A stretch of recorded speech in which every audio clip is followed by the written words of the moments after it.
materi kali ini kita akan membahas soal budaya dan pengaruh budaya itu ke dalam perilaku konsumen kita sehari-hari. Learning objektifnya ada ini cukup relatif lebih sedikit dibandingkan di chapter-chapter sebelumnya. Jadi yang pertama adalah memahami peran dari kultur itu sendiri, dinamikanya seperti apa dan perubahannya seperti apa, terus kemudian nanti pengaruhnya terhadap perilaku konsumen kita. Terus yang kedua nanti kita membahas sedikit soal simbol dan ritual sebagai bentuk ekspresi dari sebuah kultur atau budaya.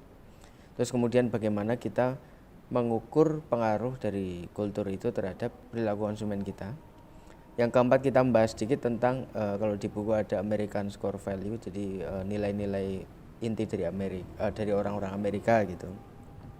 Kita bahas sedikit karena walaupun bukan urusan kita tapi mungkin ada beberapa hal yang relevan gitu untuk kita aplikasikan di Indonesia. Terus yang kelima juga sedikit tentang green marketing. Bagian yang pertama soal kultur atau budaya. Budaya itu adalah nilai-nilai kolektif atau norma ya dari sebuah institusi sosial gitu, dari masyarakat tertentu gitu. Jadi setiap masyarakat itu kan, kita masyarakat Indonesia itu kan kita punya nilai-nilai, terus kita punya customs kita punya tata cara dalam berperilaku, tata cara dalam berpakaian dan sebagainya. Nah, pasti teman-teman juga sudah sangat familiar lah dengan istilah budaya itu. Nah, di sini kita bisa lihat bahwa budaya ini juga berlapis-lapis gitu. Jadi yang pertama dari grup-grup itu adalah yang paling kecil gitu. Misalnya kayak budaya orang Jogja gitu. Terus kemudian di atas budaya grup itu ada budaya nasional gitu ya. Nasional sebagai kita orang Indonesia gitu. Di atas nasional itu ada supranasional. Supranasional itu adalah budaya yang dia lintas negara gitu. Jadi misalnya kita orang-orang yang usianya sekitar 25 sampai 35 itu termasuk dalam generasi milenial. Nah, terus kemudian ternyata generasi milenial memiliki nilai-nilai dan custom yang juga unik di generasi tersebut. Nah, itu menjadi sebuah contoh dari budaya yang supranasional gitu, karena generasi milenial kan nggak cuma ada di satu negara saja gitu. Nah, ini salah satu contohnya, ada seorang peneliti yang dia mencoba melihat budaya pada remaja usia sekitar 14 sampai 24 tahun. Nah, di sini dia membagi menjadi 4 matriks yang terbagi atas apakah mereka mengikuti pop culture atau subculture, sama apakah mereka lebih sifatnya sensorial atau sober gitu. Nah, itu nanti salah satu contoh dari peneliti yang membagi generasi ini menjadi budaya-budaya yang spesifik dan distinct gitu.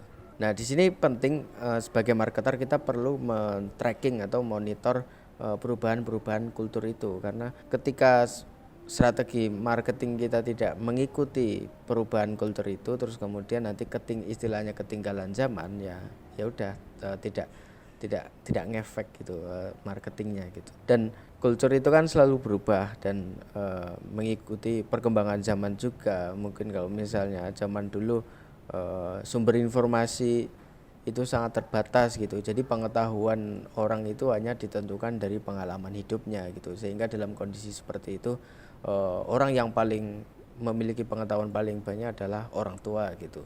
Tapi kalau sekarang kan informasi sangat banyak, terus kita bisa mencari informasi di mana-mana. Sekarang anak bisa lebih pintar dari orang tuanya. Secara pengetahuan anak bisa lebih banyak dibandingkan orang tuanya gitu. Secara pengetahuan gitu. Mungkin kalau misalnya secara kebijaksanaan itu lain urusan gitu.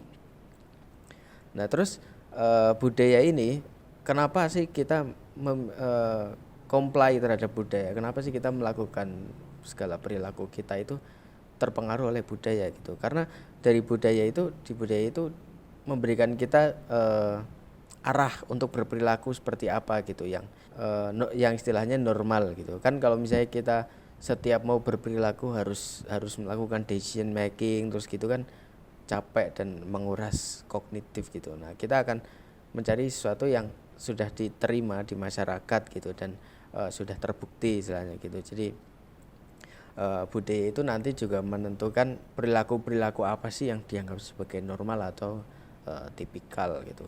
Misalnya kalau sarapan gitu, di budaya kita adalah makanan yang hangat gitu misalnya. Kalau di orang Amerika katakanlah sarapan budaya mereka adalah makanan yang dingin, entah itu salad atau misalnya roti gitu. Ketika misalnya kita di Indonesia sarapan kok pakai buah, itu aneh gitu. Nah itu juga misalnya kalau produk gitu, katakanlah Coca-Cola, minum Coca-Cola pagi-pagi kan aneh gitu, nggak srek gitu, nggak cocok gitu. Minum Coca-Cola kok pagi-pagi minumnya adalah kopi atau susu atau sereal. Dilihat dari situ, kemudian nanti di strategi membuat iklannya itu juga harus disesuaikan gitu. Apakah kopi itu nanti akan imagery-nya adalah kegiatan yang dilakukan pagi-pagi untuk menambah semangat dan lain sebagainya gitu. Kalau misalnya Coca-Cola itu adalah minuman untuk siang-siang panas terus beraktivitas berkeringat terus kemudian menyegarkan minum Coca-Cola dan lain sebagainya. Nah itu kan manifestasi dari kebiasaan kita gitu. Sebenarnya tidak ada yang mendikte kita untuk jangan minum Coca-Cola pagi-pagi atau kalau misalnya mau minum kopi harus pagi-pagi gitu, nggak ada yang mendikte kita. Cuman karena memang sudah custom atau kebiasaan kita di budaya seperti itu terus kemudian menjadi perilaku kita juga. Selanjutnya nilai-nilai dalam budaya itu kan terinternalisasi dalam individu itu melalui proses belajar gitu. Nah proses belajar itu istilahnya di sini enkulturasi. Enkulturasi itu adalah di mana seseorang mempelajari budayanya sendiri. Berbeda dengan akulturasi. Akulturasi itu adalah ketika seseorang mempelajari budaya baru atau budaya dari tempat yang asing gitu.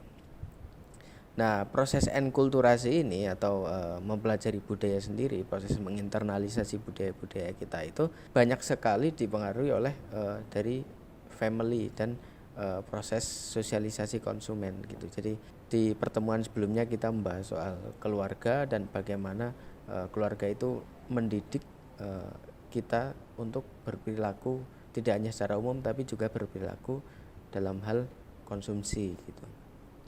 Dan di sini juga budaya itu juga terinternalisasi oleh individu juga salah satunya pertama dari keluarga juga. Nah, pemanfaatan budaya, pembelajaran budaya ini dalam pengiklanan itu juga bisa gitu. Jadi nilai-nilai budaya itu kita bisa lihat gitu. Ketika di iklan itu kita bisa lihat isinya. Dari tulisannya, pesan yang disampaikan apa, terus kemudian artisnya siapa, terus kemudian musiknya bagaimana, terus kemudian elemen-elemen dari iklan-iklan itu biasanya akan mengikuti sebuah budaya dari target konsumennya gitu. Jadi kalau contohnya, nah di sini ada 3 istilah yang berkaitan gitu. Kalau simbol itu adalah segala sesuatu yang merepresentasikan hal lain, itu namanya simbol gitu. Terus kemudian ada ritual itu adalah urutan perilaku yang dilakukan berurutan, jadi dan biasanya diulang gitu.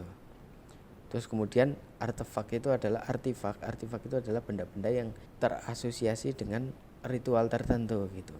Jadi misalnya di budaya kita kan ada namanya budaya lebaran gitu, misalnya Idul Fitri, sebentar lagi kita akan menemui itu. Nah itu lebaran itu kan simbolnya kayak kebersamaan, terus kemudian hari yang suci, hari yang menang gitu. Terus kemudian ritual dari lebaran itu berkumpul keluarga, jadi orang-orang yang dari jauh mudik gitu. Kalau misalnya kondisi normal gitu, orang dari jauh mudik, terus kemudian bertemu dengan keluarga besar gitu. Nah kemudian dari sini perusahaan pengen mengenalkan produk mereka sebagai artefak dari budaya lebaran ini. Salah satunya sirup marjan gitu. Jadi di iklannya sirup marjan adalah ketika lebaran ada kebersamaan, hari yang suci, terus kemudian ritualnya adalah berkumpul dengan keluarga. Saat berkumpul itu kemudian disajikan sirup marjan. Nah itu pemanfaatan dari budaya itu. Jadi melihat bahwa Indonesia sudah punya budaya, terus kemudian ada ritualnya tersendiri. Gimana sih caranya kita membingkai produk kita itu sebagai bagian dari budaya itu gitu. Selanjutnya bagaimana kita mengukur nilai-nilai kultural itu. Jadi yang pertama ada konten analisis. Konten analisis itu adalah metode kualitatif gitu. Jadi dari konten misalnya iklan, apakah itu visual atau misalnya atau bentuknya video atau misalnya foto atau poster gitu, terus kemudian kita analisis gitu. Katakanlah kita melihat iklan produk rokok pada 20 tahun yang lalu dibandingkan sekarang gitu. Kalau misalnya produk rokok dari zaman mungkin 20 tahun yang lalu itu kan karena masih budaya merokok itu masih sangat biasa gitu, sehingga ditampilkan orang memang benar-benar merokok, ditampilkan orang merokok terus kemudian ada tulisan nikmat gitu. Tapi kalau karena sekarang merokok itu oleh masyarakat dianggap sebagai, sekarang sudah mulai dianggap sebagai perilaku yang negatif, terus kemudian juga sudah ada aturan dari pemerintah juga. Terus sekarang iklan rokok tidak ada yang menunjukkan rokok gitu. Jadi menunjukkan asosiasi nilai-nilai apa sih yang dipegang oleh laki-laki rokok gitu katakanlah. Nah itu salah satu bentuk dari konten analisis. Nah konten analisis itu gunanya untuk mengidentifikasi dari intensi apa sih dari komunikasi itu gitu. Jadi kalau misalnya tadi produk rokok tadi intensinya apa gitu, dibalik ada gambar orang main skateboard atau orang snowboarding gitu, itu intensinya apa, fokus dari situ apa. Terus kemudian juga konten analisis juga bisa mendeskripsikan nanti behavioral response-nya dari target konsumennya gitu. Jadi kalau misalnya dulu digambarkan orang di iklan itu memang merokok, megang rokok dan ada asapnya gitu, terus kok sekarang udah nggak ada, berarti memang respon dari masyarakat kita mulai negatif terhadap produk tersebut gitu. Terus juga untuk melihat kandungan emosional apa yang ada di dalam pesan-pesan itu gitu. Terus yang kedua di sini ada field observation. Jadi teman-teman juga pasti tahu soal metode observasi gitu. Observasi itu biasanya juga konteksnya ada di lingkungan yang natural gitu, walaupun tidak selalu ada yang observasi lewat lab. Tapi kalau misalnya di perilaku konsumen kita ada namanya metode mystery shopper. Mystery shopper itu adalah seseorang surveyor gitu, terus kemudian berakting sebagai pelanggan, seolah-olah menjadi pelanggan, terus kemudian seolah-olah mau beli gitu. Tapi sebenarnya si surveyor itu dia menilai misalnya pelayanannya atau kebersihan dari tokonya dan lain sebagainya, itu termasuk dalam field observation gitu. Nah kalau field observation itu fokusnya adalah observasi dari perilaku. Nah teman-teman pasti sudah sangat paham soal observasi gitu, dan terus juga subjek mungkin mereka tahu atau mungkin mereka tidak tahu. Nah kalau misalnya kayak mystery shopper tadi kan si subjeknya tidak tahu kalau mereka itu sedang di observasi gitu. Terus yang ketiga menggunakan skala gitu. Jadi menggunakan skala, ada dua contoh kalau di buku nanti teman-teman bisa baca, Rorschach Value Survey atau VALS, itu dimana skalanya itu untuk mengukur nilai personal gitu. Jadi dibagi menjadi dua, jadi ada aspek terminal dan instrumental gitu. Terus yang kedua ada Gordon Survey of Personal and Interpersonal Values. Itu juga bisa digunakan untuk mengukur nilai-nilai dari individu itu. Terus kemudian ada contoh dari nilai dan budaya dari orang-orang Amerika gitu. Nah di sini si penulis buku itu dia memberikan 3 syarat apa saja yang kemudian dianggap sebagai core dari orang-orang Amerika itu gitu. Jadi syarat yang pertama itu adalah pervasif. Jadi maksudnya adalah harus banyak orang yang memang menunjukkan nilai seperti itu gitu, harus mayoritas harus menunjukkan seperti itu. Karena kalau misalnya sebuah nilai itu hanya dianut oleh orang-orang yang minoritas gitu atau orang-orang yang sedikit gitu, maka tidak bisa dianggap sebagai core value-nya gitu. Terus kemudian enduring, jadi dari generasi sampai ke generasi harus tetap ada gitu, dari zaman dulu sampai sekarang tetap ada gitu. Terus kemudian juga yang berhubungan dengan perilaku konsumsi. Nah ini ada beberapa gitu, jadi kayak achievement and success. Jadi ternyata orang-orang Amerika itu mereka sangat menghargai pencapaian dan kesuksesan. Terus kemudian time and activity sampai seterusnya. Nah, dari nilai-nilai ini mungkin ada yang relevan untuk orang-orang Indonesia dan tidak gitu. Nah, itulah kenapa untuk melakukan studi tentang cultural values ini tentunya kita tidak bisa menggeneralisir dari budaya misalnya orang Amerika terus kita generalisir ke orang Indonesia juga nggak bisa itu. Jadi nilai-nilai ini juga nanti perlu kita uji juga apakah di Indonesia juga menganut nilai-nilai seperti ini atau tidak, karena pasti akan berbeda gitu. Ini juga bisa memberikan mungkin ide misalnya teman-teman pengen meneliti soal Indonesian core cultural values misalnya. Terus kemudian soal green marketing. Green marketing itu adalah memproduksi dan mempromosikan produk-produk yang dia bisa dipakai ulang dan eco-friendly gitu. Sebenarnya kalau berdasarkan penelitiannya ini, sebagian besar konsumen, jadi kita mayoritas konsumen itu kita mengeklaim kita mensupport ide soal go green gitu atau mensupport untuk kebaikan lingkungan kita gitu. Tapi support itu terkadang tidak terkonversi menjadi perilaku gitu, perilaku yang go green juga. Jadi walaupun kita support, tidak semua konsumen juga berperilaku yang memang baik untuk lingkungan gitu. Oleh karena itu perusahaan itu mempunyai tanggung jawab juga untuk kemudian membantu konsumen untuk menerapkan itu gitu, karena sebagai tanggung jawab dari perusahaan. Nah ini dari Kementerian Perindustrian itu juga ada penghargaan industri hijau. Dan misalnya kayak Aqua di sini, Aqua itu kan berdasarkan Kementerian Perindustrian itu mereka cukup tinggi gitu, rankingnya cukup tinggi itu, cukup menjadi salah satu perusahaan yang sering mendapatkan penghargaan itu gitu, karena mereka klaimnya itu melindungi sumber daya airnya, terus kemudian juga karena misalnya produknya adalah air mineral itu kan salah satu yang paling banyak menyumbang sampah plastik gitu. Terus kemudian Aqua membuat kemasan botol dan gelasnya itu dari bahan-bahan yang bisa di recycle gitu.